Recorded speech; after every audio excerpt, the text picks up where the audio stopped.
За прошедшую неделю, с 4 по 11 февраля, самолеты российской авиагруппы в Сирийской Арабской Республике выполнили 510 боевых вылетов, в ходе которых нанесено поражение 1888 объектам террористов в провинциях Алеппо, Латакия, Хама, Дер-эз-Зор, Дераа, Хомс, Касики, Ирак.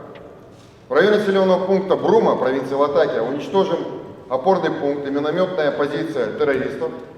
Данными объективного контроля подтверждается полное разрушение инженерных сооружений и уничтожение батарей. Штурмовиками Су-25 вдоль дороги Эль-Каретьян, Хомс, во время несения дежурства в воздухе обнаружены 3 автомобильные колонны с техникой, осуществляющих перевозку боевиков, вооружения и боеприпасов. По данному скоплению техники террористов был нанесен авиационный удар.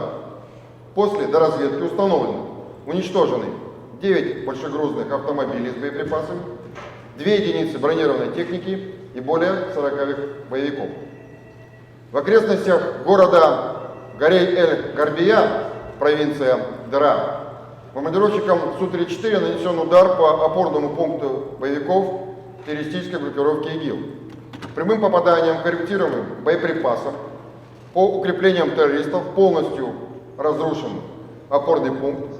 Данными объективного контроля подтверждается уничтожение 2 единиц бронированной техники боевиков. На первом видеоролике вы видите нанесение ударов самолетом Су-35 по объекту террористов в провинции Идлиб в районе населенного пункта Кафир-Тахрим. Данный объект представлял из себя опорный пункт боевиков, на котором находился командный пункт. В результате удара корректируемых боеприпасов по командному пункту боевиков объект был полностью уничтожен, как вы видите, со всеми его содержимым.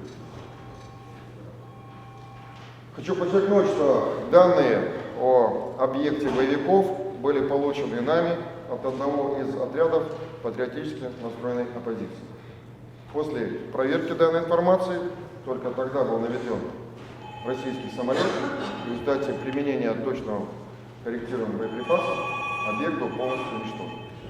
На втором видеоролике вы видите нанесение ударов самолетами Су-24 по объекту боевиков. Это один из важных базовых лагерей в провинции Латакии в районе населенного пункта Гбан. В результате точного попадания по базовому лагерю боевиков, вы видите, объект был полностью уничтожен со всем его содержимым. На третьем видеоролике представлены данные о нанесении ударов самолетом Су-34 по очередному объекту переработки нефти террористов в районе провинции Дер-эз-Зор. Удар был нанесен корректируемым боеприпасами вначале по административному зданию данного объекта, вы видите. Последующим ударом был нанесен удар по основному нефтетерминалу. Вот вы видите. В результате нанесения авиационных ударов самолетами воздушно-космических сил в России террористы несут значительные потери. В провинции Алеппо уничтожено 2 влиятельных полевых командира. В окрестностях населенного пункта Калас-Тахтани в результате удара с воздуха по объектам террористов уничтожено крупное бандформирование вместе с командиром Абу Магером, он же Фарид Аль-Мисри. В этой же провинции уничтожен полевой командир Абу Анас Аш-Шами из террористической группировки Джейш Аш-Шам. В бандформированиях, действующих в районе города Алеппо, фиксируется массовое дезертирство боевиков. Террористы запугивают местное население и принудительно гонят людей к турецкой границе. Бросив оружие, боевики пытаются раствориться в этих колоннах, зная, что российская авиация и сирийские правительственные войска никогда не наносят ударов по гражданскому населению. Однако съемки этих людей вместе с обвинениями России в якобы варварских бомбардировках города Алеппо с конца прошлой недели, словно по команде, заполнили все западные телеканалы. Дело дошло до того, что кадры разрушенного задолго до начала российской операции в Сирии города Алеппо ведущие американские и европейские телеканалы выдают за последствия якобы российских модеров. Как говорится, чувствуется рука опытного дирижера. Причем это уже не тенденция, а закономерность включать шарманку с обвинениями России во всех смертных грехах. И замалчивать как государственную тайну от своих налогоплательщиков эффективность действий Сирии своей авиации, да и не только авиации. Свежий пример. Вчера официальный представитель Пентагона, полковник Стив Уоррен, сидя в Ираке, заявил, что якобы российские самолеты днем разбомбили в Алеппо 2 госпиталя. В результате, по его словам, якобы около 50 тысяч сирийцев оказались лишены жизненно необходимых для них услуг. Больше этот официальный представитель из себя выдавить ничего не смог. Ни времени, ни координат этих госпиталей, ни источников этой информации. Просто ничего. У нас была ночь, чтобы внимательно изучить эту информацию. Когда подобную чушь несут лондонские активисты-правозащитники, это одно. Но когда об этом заявляет представитель Пентагона, который позиционирует себя как военный профессионал, совершенно иная ситуация. Мы внимательно проанализировали все данные по целям, которые вчера поражались в провинции Алеппо. Прежде всего, наверное, расстроил полковника Уоррена, он не угадал. Российские самолеты в районе города Алеппо вчера не работали. Ближайшая цель была более чем 20 километров от города. А над самим городом вчера активно летала только авиация так называемой антиигиловской коалиции. Самолеты и ударные беспилотники. Как и обещали нашим американским партнерам, больше скрывать эту информацию мы не будем.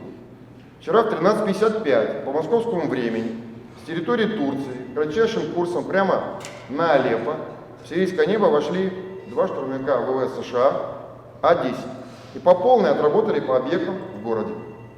Полковник Уоррен почему-то не стал афишировать этот залет в прямом и, кстати, в переносном смысле тоже.